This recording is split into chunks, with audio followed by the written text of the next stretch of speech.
Everyone was so good. Nicole Kidman is reportedly paying her husband Keith Urban an eye-watering settlement as their divorce inches toward finalization, and the numbers being whispered around Hollywood are wild. Sources close to the couple claim the payout could stretch into the tens of millions, despite Nicole's net worth already soaring past $325 million. But that's not even the most shocking part, because deep inside those leaked divorce papers lies something that has the entire entertainment industry talking.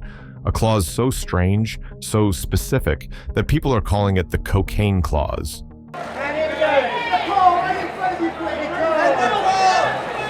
Now, you might think that sounds like a made-up tabloid headline, but insiders say it's authentic. The documents supposedly contain strict behavioral terms, conditions that make it clear Nicole was protecting herself, her reputation, and her fortune. What triggered such an unusual agreement? And what really went down behind the scenes of one of Hollywood's most picture-perfect marriages? Today, we're peeling back the layers of glamour, rumors, and contracts to uncover how one of the richest women in Hollywood ended up adding a cocaine clause to her marriage, and why that detail could change how we see Nicole Kidman forever. It's hard to believe that Nicole Kidman and Keith Urban— I mean, it's love. It's just basically love, this film, and it's about unity and it's about family. Two Australian icons at the peak of their powers almost didn't cross paths. Back in 2005, Nicole was still rebuilding herself after that high-profile split from Tom Cruise.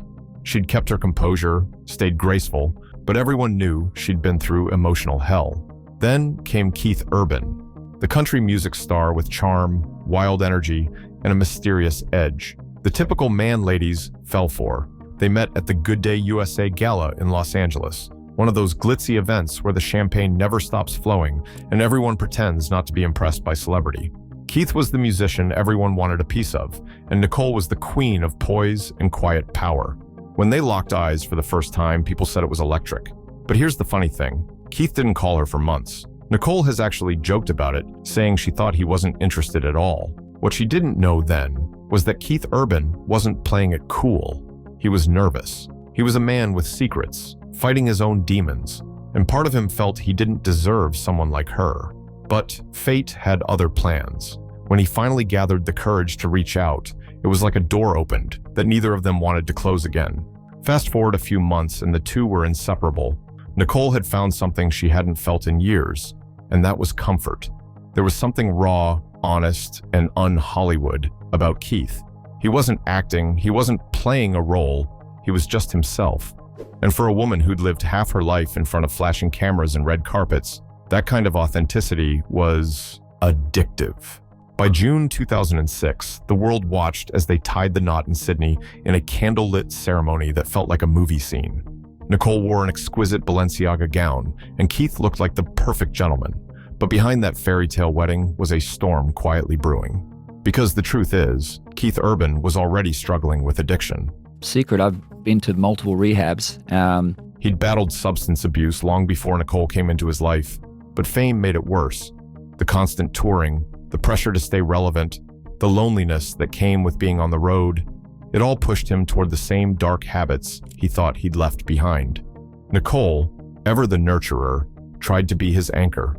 Just months after their wedding, Keith's addiction spiraled. He checked into rehab, less than 4 months after saying, "I do." Imagine that. The ink on the marriage certificate was barely dry, and Nicole was already visiting her husband in treatment. For most people, that would have been a red flag the size of Australia, but not for her. My wife called an intervention on me. I knew that was it. I'm like, oh. Nicole didn't walk away. She didn't run to the tabloids or play the victim. Instead, she did what she's always done. She handled it with grace. She supported him quietly, making sure the public saw strength, not scandal. When reporters asked questions, she smiled and changed the subject. When friends urged her to protect herself, she said, "Marriage is about sticking together." I can do all the work for him. I can make him better. I can take it away. I can help. I can help. I can help. But behind closed doors, it wasn't easy. Nicole was balancing motherhood, her career, and a husband who was still learning how to fight his demons. And yet, she believed in him. Every rehab visit, every relapse scare, every long night wondering if he'd be okay, she was there. At some point, you just have to say, I love you, and I'm here. When Keith finally came out of treatment, He credited her for saving his life. And honestly, it's not hard to believe that. Nicole became his safe place, his reason to get better. Their love story wasn't the kind that glittered, it was the kind that bled. When you decide to do the work, and if you don't, then that's it. In 2008, they welcomed their first daughter, Sunday Rose, and the public started to see a softer side of Nicole. Gone was the icy Hollywood goddess. This was Nicole, the wife, the mother, the healer. 2 years later, through a surrogate, they had another daughter, Faith Margaret, completing what seemed like a perfect family. But as perfect as it looked from the outside, the scars never fully disappeared. Addiction doesn't just vanish. Even with love and money, it lingers, like a shadow. Keith stayed clean for years, but there were rumors, whispers, that his old habits were never too far away. He always denied them, of course, and Nicole always stood by him. And that loyalty, that quiet, unwavering support, became both her strength and her weakness. Because when a woman like Nicole Kidman, one of the most powerful actresses in Hollywood, decides to love someone broken, she also decides to carry their weight. And that's what she did for nearly 2 decades. But even the strongest hearts have limits. And somewhere along the line, something inside her shifted. She wasn't going to gamble her peace or her empire ever again. And that's where things start to get interesting. Because when the details of their divorce surfaced, people noticed something buried deep within the legal jargon. A strange little clause that no one could stop talking about. The mystery of acting. So I love whatever it takes to create a performance. A clause so specific, so unusual, it practically screamed that Nicole Kidman had seen enough. And that's how the world first heard about what insiders now call the cocaine clause. When whispers about a so-called cocaine clause in Nicole Kidman's divorce papers first hit the internet, people thought it was pure tabloid fiction. But the more you dig, the clearer it becomes. This wasn't gossip. This was a strategy. Nicole Kidman didn't just marry a man, she married a risk. And she protected herself with precision. According to insiders, the clause wasn't some dramatic threat scribbled by a lawyer. It was a cold, calculated line that outlined the terms of trust in their marriage. It stated that if Keith Urban ever relapsed, specifically with Nicole could end the marriage instantly and walk away with her entire fortune intact. But that's not even the most shocking part, because right underneath that condition was another one, a financial reward, not a punishment. For every year Keith stayed sober, Nicole agreed to pay him $600,000. $600,000 a year just for staying clean. Played in a heavy metal band for a little minute. You got fired from a heavy metal band. Is this true? Yeah. Now, think about that for a second. This wasn't a Hollywood payoff. This was a test of loyalty, a paycheck for self-control. It was Nicole's way of turning temptation into accountability. And honestly, it's genius. The clause worked like a behavioral contract, combining love with legal precision. Keith wasn't just fighting addiction anymore. He was fighting for financial security, for dignity, for proof that he could rise above his own history. For every year he resisted, the money kept stacking up. 600,000, then 1.2 million, then 1.8. It was both a reward system and a reminder. Sobriety mattered. Call me an emoji that would best describe. Fast forward to now. The marriage is over, the papers are filed, and after 17 years together, Keith reportedly remained sober. Do the math. That's roughly $11 million owed to him under that clause. And that's exactly why people are talking. Because for all the drama surrounding their breakup, Nicole's not walking away scot-free.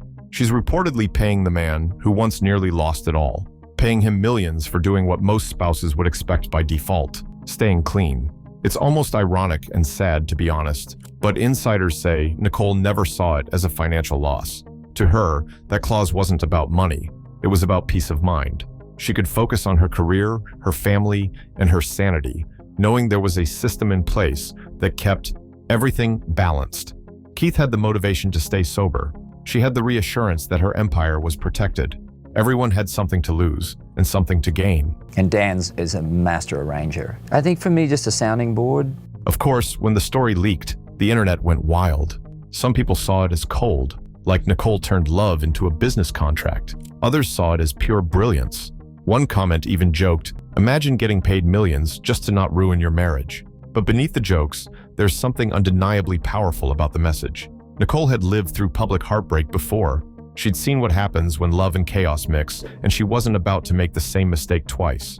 This time, her love came with conditions. not out of cruelty, but out of experience. And maybe that's the real story behind the clause. Not scandal, not greed, but control. In an industry where everyone's life is fair game for gossip columns, Nicole drew her own boundaries. If Keith slipped, the marriage would end. If he stayed clean, they both won. It was blunt, transactional, and brutally honest. What makes it even juicier is how well Keith handled it, at least publicly. For years, he played his part perfectly. The clean, devoted husband, the family man who'd conquered his demons. He stayed away from drama, avoided scandal, and kept his career strong. But now that the marriage is over, people can't help but wonder, did he stay sober for love or for the payout? It's a question that will probably never have a clear answer. But either way, Nicole's plan worked. She protected her peace, and he walked away rewarded for his discipline. But it's really sad that things had to come down to this, because Nicole never wanted any of this divorce saga in the first place. It was all Keith Urban. This story is so messy already, but it's about to get messier, because when two people with that much money split, it's not just emotional, it's financial warfare. Nicole Kidman and Keith Urban weren't just a celebrity couple, they were a brand. Together, they built an empire sprawling across continents, with luxury homes, cars, businesses, and investments that scream old money elegance and new age success. And now, all of it's up for grabs. Nicole's estimated net worth sits around $250 million, while Keith's hovers near $75 million, which sounds impressive until you realize the scale of what's being divided. Their main residence is a $3.5 million mansion in Nashville, surrounded by lush gardens and privacy walls tall enough to keep nosy paparazzi drones away from having a peek at what they get up to. Then there's their Beverly Hills property, once home to A-list parties and charity dinners, which is worth around $8.4 million. And that's just the beginning. There's also their lavish apartment in New York, a peaceful farmhouse in Sutton Forest, Australia, and a penthouse in Sydney that overlooks the harbor like something out of a movie. Together, their combined real estate portfolio is valued at well over $50 million. And that doesn't even count the art, jewelry, cars, or the family trust set up for their two daughters. So when the divorce papers hit the table, splitting all of this wasn't just a matter of dividing wealth. It was about untangling a life.